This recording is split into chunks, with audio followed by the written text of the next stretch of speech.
25 October Rwanda, nizere ko mumeze neza aho muri hose. Nanjye meze neza, ndi muri Ngoma Frank kuri Ngoma TV nkuko bisanzwe.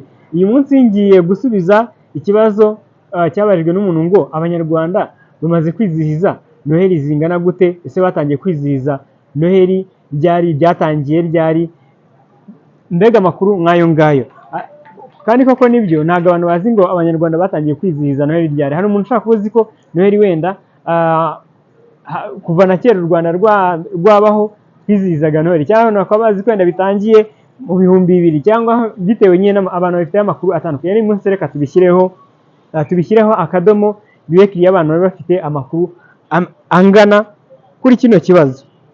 Reka dutangire kuri Noheli. Ubundi ni iki? Noheli ni umunsi mukuru w'abakristu wizihiza ivuka rya Yezu Kristu. Ni umunsi wizihizwa ku itariki ya 25 Ukuboza ku rwego rw'isi hose.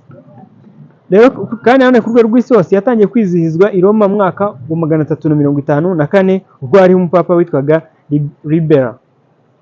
Hanyuma mu Rwanda abamisiyoneri b'abagatolika ubwo bazaga mu Rwanda, abazwi nk'aba White Fathers barimo Father John Joseph Hart, bageze mu gihugu mu mwaka w'1900 ubwo hari hayoboye umwami Yuhi Musinga.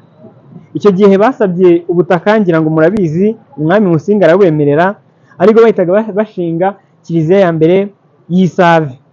Aha niho abanyarwanda batangiye kwizihiza Noheli gahoro gahoro mu kiliziya ndetse no mu ngo zabo. Ubu ngubu mwaka wa 2025 abanyarwanda bamaze kwizihiza, abanyarwanda bamaze imyaka 125 bizihiza Noheli.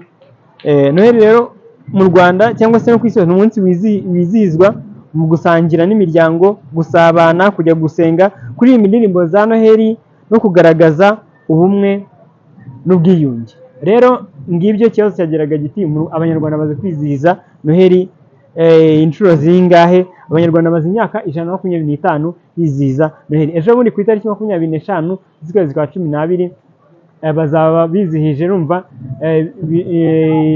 Noheli inshuro y'126. Rero ngibyo geneye mu mafaranga kuri Ngoma TV, mukomeze kubana amahoro y'Imana.